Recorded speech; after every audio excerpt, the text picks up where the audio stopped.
9월 8일 금요일 새벽 예배를 하나님께 드리겠습니다. 오늘 본문은 열왕기상 2장 36절에서 46절 말씀인데요. 봉독은 36절에서 44절까지만 읽겠습니다. 왕이 사람을 보내어 시므이를 불러서 이르되 너는 예루살렘에서 너를 위하여 집을 짓고 거기서 살고 어디든지 나가지 말라. 너는 분명히 알라. 네가 나가서 기드론 시내를 건너는 날에는 반드시 죽임을 당하리니 너의 피가 네 머리로 돌아가리라. 시므이가 왕께 대답하되 이 말씀이 좋사오니 내 주 왕의 말씀대로 종이 그리하겠나이다 하고 이에 날이 오래도록 예루살렘에 머무니라. 3년 후에 시므이의 두 종이 가드 왕 마아가의 아들 아기스에게로 도망하여 간지라.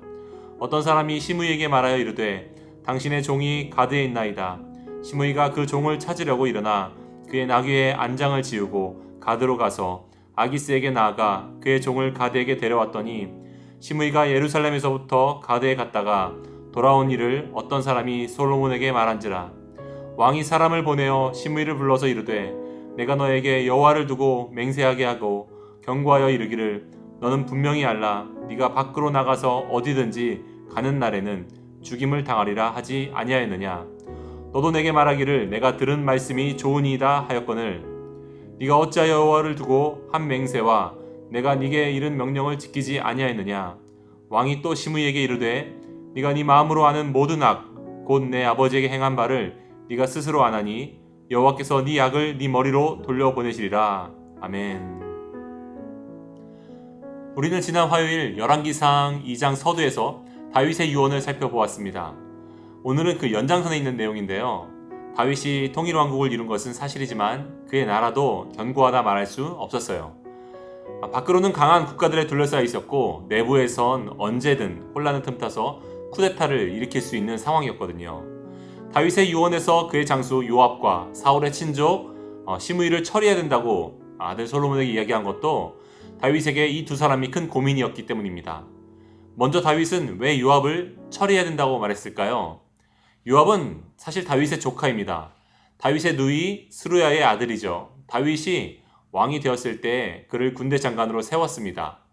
다윗은 요압이 자신의 명령도 하나님의 율법도 어기고 아브넬과 아마사를 죽인 행동을 통해서 그가 이 나라의 잠재적인 위험이 될 수 있다는 것을 알았어요. 그런데 그가 가진 힘이 너무 강했거든요. 그래서 왕의 신분으로도 그를 견제하기가 좀처럼 쉽지 않았습니다. 그래서 그를 건드리면 위험하다 판단을 했어요. 사무엘하 3장 39절에 보면요.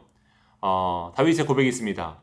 내가 기름 부음을 받은 왕이 되었으나 오늘 힘이 약하여서 수르야의 아들인 이 사람들, 다시 말해 요압과 그의 사람들을 제어하기가 너무 어려우니 여호와는 악행한 자에게 그 악한 대로 갚으실지로다. 다윗이 왕이 되었지만 자기의 힘이 약해서 견제할 수 없었다, 쉽지 않다라는 얘기를 한 거죠. 그렇다면 한때 충성되었던 요압 장군은 왜 다윗의 통제를 갑자기 따르지 않는 사람이 되었을까요? 바로 다윗이 요압이 생각했던 그런 리더십이 아니었기 때문입니다. 요압은 다윗에게 강력한 리더십을 요구했습니다. 그가 악은 악으로 갚는 사람이기를 바랬습니다. 그런데 다윗은 그런 사람이 아니었죠. 오래전 소설이었던 진 에드워드의 새왕 이야기라는 책을 혹시 보신 분이 계십니까? 그 책이 참 좋은데요. 거기선 사울과 다윗 그리고 다윗의 아들 요압 압살롬을 통해서 세 명의 왕에 대해서 이야기하고 있죠. 사울은 위에서 힘으로 누르려는 그런 리더십이었다면 압살롬은 아래에서 치고 올라가려고 하는 그런 사람이 전형으로 나오죠. 그리고 다윗은 그 사이에 서서 하나님 앞에 리더십의 균형을 잡아가는 모습을 보여주고 있습니다. 바로 그 모습 때문에 요압이 분노했습니다. 그는 하나님을 경외하지 않았기 때문에 다윗은 이해가 안 갔어요. 다윗을 볼 때 이해가 안 갔습니다. 제가 책의 일부를 읽어드리겠습니다. 다윗이 피난 중에 컴컴한 동굴에서 그 굴에 들어왔던 사울 왕을 몰래 죽일 수 있었던 기회를 놓쳤잖아요. 놓쳤다기보다는 사실 다윗이 포기했죠. 그 찬스를 거절했을 때의 이야기입니다. 요압이 묻습니다. 어째서요? 다윗이요? 어째서입니까? 불과 1시간 전에 우리는 영영 해방될 수 있었습니다. 그래요. 우리는 당장 자유롭게 될 수 있었지요. 다윗이요. 왜 당신은 이런 고통의 날들을 끝내지 않는단 말입니까? 도대체 왜요? 오랜 침묵이 흘렀다. 사람들은 다시 웅성거리기 시작했다. 그때 다윗이 천천히 말했다. 왜냐하면 다윗은 잠시 뜸을 들인 뒤에 말을 이었다. 오래전에 그 왕은 미치지 않았었소. 그는 젊었지요. 그는 위대하였소. 그리고 그를 왕으로 세우신 분은 하나님이셨지 사람이 아니란 말이오. 요압이 화를 냈다. 그러나 지금은 미쳤습니다. 그리고 하나님께서도 이제는 함께 하시지 않습니다. 그리고 다윗, 언젠가는 그가 당신을 먼저 죽일 것입니다. 이때 다윗이 놀라운 고백을 합니다. 사울 왕이 날 죽이는 것이 내가 그의 방법을 배우는 것보다 낫소. 그가 나를 죽이는 것이 내가 그와 같이 되는 것보다 낫단 말이오. 나는 왕들을 미쳐버리게 하는 그 길을 택하지 않겠소. 나는 복수하지 않을 거요. 결코 그러지 않을 거요. 실제로 다윗은 사울의 옷자락을 가만히 잘라내어서 그의 진심을 알리는 것으로 그쳤죠. 물론 그것조차 다윗에게는 하나님이 세우신 왕의 옷자락을 자르다니 마음에 찔림이 있었습니다. 여러분, 하나님이 세우신 왕이잖아요. 요압은 물론 그것을 이해할 수 없었죠. 왜냐하면 요압에게 하나님은 별로 중요하지 않았거든요.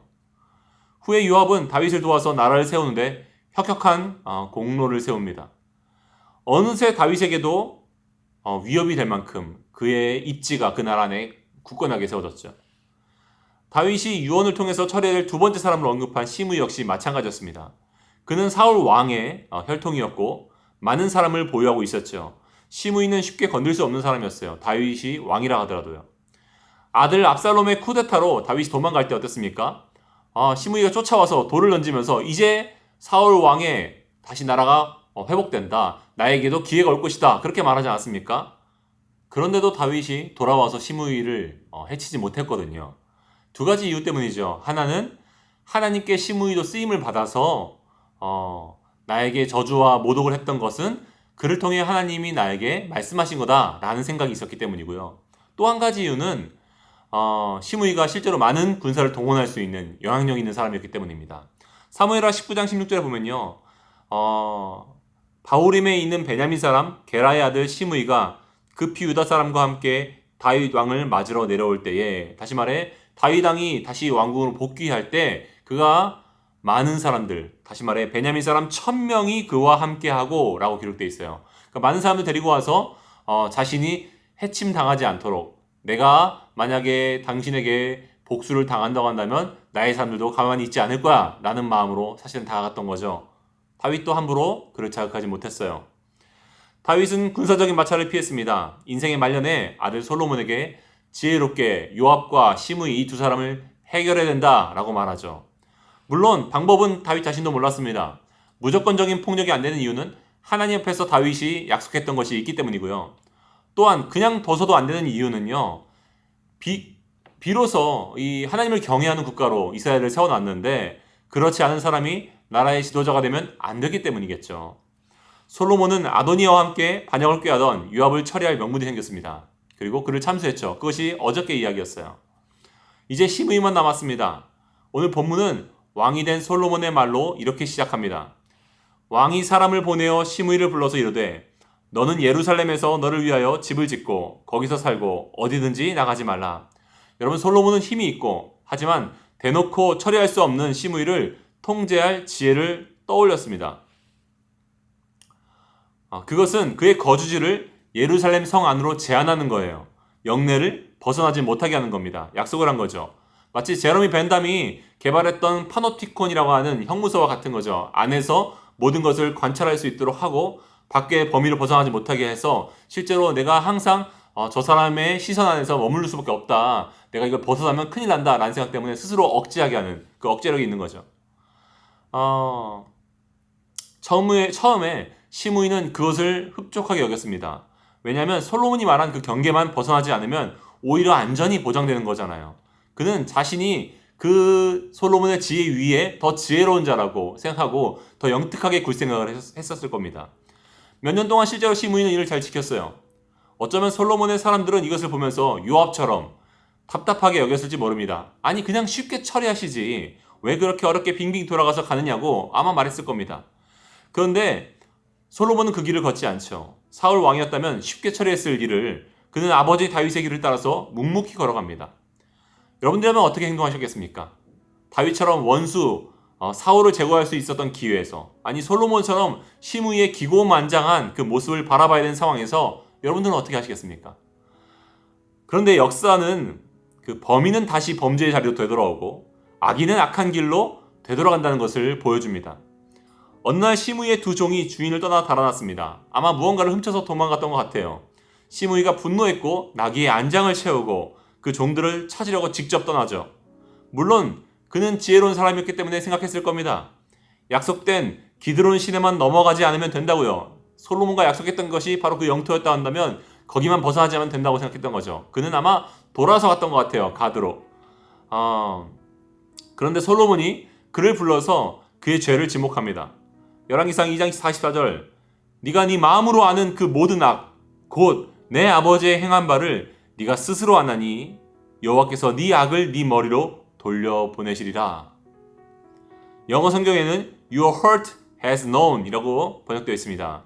너의 마음 깊은 곳에서 네가 잘못했다는 많은 증거가 있다 라고 말한 거죠. 여러분, 모두를 속여도 너의 속에 증거가 있음을 말하고 있는 거죠. 네, 그렇습니다. 시므이 내면에 자신이 다윗에게 한 잘못, 그리고 솔로몬과의 약속을 사실은 어겼다는 증거가 넘쳐나고 있죠. 그의 양심이 말하고 있습니다. 하나님은 그것을 보고 계시잖아요. 그 결과 시므이는 처형을 당합니다. 적용을 해보죠. 여러분, 시므이의 이름의 뜻은요, 놀랍게도 하나님이 응답하셨다, 하나님이 응답하신다 이런 뜻이에요. 어쩌면 그는 자기가 살아가는 동안 자기의 지혜를 신뢰하고 자기가 가진 능력으로 위기를 돌파해 왔을 것입니다. 그때마다 모든 것이 잘 되는 상황 속에서 하나님이 나에게 응답하신 결과라고 받아들였을 겁니다. 우리도 얼마나 종종 우리가 바라는 대로 일이 풀릴 때 하나님의 뜻이 이루어졌다라고 생각합니까? 그런데 그는 몰랐던 것 같아요.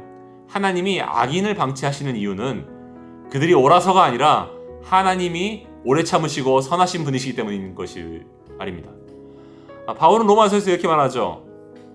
로마서 2장 4절, 혹 네가 하나님의 인자하심이 너를 인도하여서 회개하게 하심을 알지 못하여 그의 인자하심과 용납하심과 길이 참으심이 풍성함을 멸시하느냐? 다만 너의 고집과 회개하지 아니한 그 마음을 따라 진노의 날, 곧 하나님의 의로우신 심판이 나타나는 그날에 임할 진노를 네가 쌓고 있노라. 여러분, 하나님은 길이 참으시죠. 그것은 우리가 옳기 때문이 아니라 하나님이 선하시기 때문입니다. 이것이 눈앞에 악인들이 떵떵거리며 살아가고 있는 이유이기도 하고요. 그리고 어느 시점에 이르러서는요, 하나님은 더 이상 악을 방치하지 않으세요. 이것이 의를 위하여서 핍박받는 자들의 위로이기도 합니다. 사랑하는 여러분, 시편 94편에서 다윗은 이렇게 말합니다. 그들이 모여 의인의 영혼을 치려 하며 무죄한 자를 정죄하여 피를 흘리려 하나. 여기서 그들은 누구죠? 다윗 자신을 죽이려고 했던 사울과 그의 사람들을 말하는 거죠. 그들은 무죄한 자를 죽이려고 했습니다. 다윗은 어떻게 해야 될까요? 똑같이 악을 악으로 갚으면 됩니까? 먼저 기회를 봐서 어린 친구들이 말하는 그런 선빵을 때려야 됩니까? 여러분, 다윗의 말을 들어보십시오. 여호와는 나의 요새이시요 나의 하나님은 내가 피할 반석이시라. 그들의 죄악을 그들에게로 되돌리시며 그들의 악으로 말미암아 그들을 끊으시리니 여호와 하나님이 그들을 끊으시리로다. 여러분, 다윗은 싸움을 피하면서 하나님의 일하심을 구했습니다. 그는 바위 뒤에 숨었고 그 속에서 하나님의 보호하심을 경험했죠. 그래서 말하는 거예요. 하나님은 나의 피할 바위시라고요. 그는 모든 상황 속에서 하나님이 나를 지켜주고 계신다는 것을 기억했습니다. 여러분, 반대로 하나님과 무관하게 살고 하나님이 없는 것처럼 살아가는 사람들의 결국은 무엇입니까? 하나님이 없는 삶이에요. 그들의 비극은 그들의 말년이 망가지거나 인과응보를 경험하는 것이기도 하지만 그렇지 않을 수도 있거든요. 의인보다 잘 살다 곱게 죽는 악인들도 실제로 많습니다. 그런데 그들의 삶의 최악의 비극은요, 하나님이 그들의 끈을 결국 놓아버리신다는 거예요. 여러분, 예수님은 무죄한 자신을 때리고 피를 흘리게 하는 자들을 원망하지 않으셨습니다. 자기를 모욕하는 자들을 저주하지 않으셨습니다. 그분은 악을 악으로 갚지 않으셨습니다. 그래서 존 스토트는 그리스도의 십자가를 우리를 위해서 행해진 일 이전에 우리에 의해서 우리가 그분을 못 박은 사실로 보아야 된다고 말했습니다. 한 찬송가는 이렇게 말합니다. 거기 너 있었는가 그때에, 주님 그 십자가에 달릴 그때에. 우리는 이렇게 대답해야 됩니다. 네, 제가 거기에 있었습니다. 바나바를 풀어주고 예수님을 못 박으라고 하신 그 사람들 중에서 제가 있었습니다. 당신이 메시아가 맞냐고 따귀를 때리고 침을 뱉은 것이 저이고요. 정말 사람인지 신인지 확인하고 싶어서 창을 그 뱃속 깊은 곳에 찌르면서 카타르시스를 느낀 그 병사가 저입니다. 당신을 배신하고 달아난 제자가 저이고요. 나는 이 일에 아무 상관이 없다 물에 손을 씻은 빌라도가 저입니다. 여러분, 그리스도가 우리에게 악을 악으로 갚지 않으시는 궁극의 다윗이기 때문에 저와 여러분은 복수를 당하지 않습니다. 우리는 단순히 보복을 당하지 않는 것이 아니라 그분이 우리를 위해서 자기 생명까지 내어주셨기 때문에 우리는 그분과 함께 그분의 나라를 누리게 됩니다. 시므이처럼 우리의 인생의 응답은 망하는 길에 도달하는 것이 마땅하지만 예수님으로 인해서 우리가 마땅히 받아야 할 응답이 바뀌었습니다. 여러분, 우리는 의롭고 생명의 길에 도착하게 되는 거예요. 여러분, 회사 생활에서 화가 나시고 또 부당한 일을 겪고 있는 성도님들이 계십니까? 여러분, 나를 힘들게 하는 어떤 사람을 위해서 복수의 칼을 갈고 있던 분이 계십니까? 예수님의 말씀을 들어보십시오. 마태복음 5장 10절, 의를 위하여 박해를 받은 자는 복이 있나니 천국이 그들의 것임이라. 여러분, 억울하고 눈물 날 일이 많지만 그보다 자신에게 더했던 우리를 위해서 박해를 참으시고 우리를 구하신 그분을 생각하며 그분의 편에, 그분의 길에 함께 서는 저와 여러분의 길을 축원합니다. 기도하시겠습니다. 사랑하는 하나님, 십자가는 우리를 위해서 행해진 이전에 우리에 의해서 행해진 일이었습니다. 우리는 당신에게 복수를 당하는 것이 마땅한 사람이었지만 당신의 은혜가 우리를 용서했습니다. 당신은 의를 위하여 핍박을 받으셨고 천국을 소유하실 충분한 자격이 되셨지만 당신이 받아 마땅하신 그 나라의 상속을 저에게 나누어 주셨습니다. 이 시간 무엇이 참되고 생명이 되는 길인지를 우리는 밝히 보게 됩니다. 시므이처럼 이 땅에서 지혜로워 보이는 길을 선택하지 않고 하나님 나라에서 지혜로운 길에 올라서는 저희들 되게 하옵소서. 많은 고민 속에 갈등하는 우리 성도님들이 있다면 오늘 말씀 붙들고 생명의 길로 나아가게 하소서. 예수님의 이름으로 기도합니다. 아멘. 여러분, 오늘 우리 함께 두 가지 기도 제목을 가지고 기도했으면 좋겠는데요. 먼저는 나의 감정과 상황의 요구를 따라가는 것이 아니라 하나님의 방법을 신뢰하고 따라가는 저희들 되게 해달라고 기도합시다. 또한 두 번째로는 원수가 우리를 죽이는 것이 우리가 원수처럼 되는 것보다 낫다는 것을 기억하며 우리 안에 예수님의 형상 담게 해달라고 우리 함께 이 시간 기도하겠습니다. 기도하시겠습니다.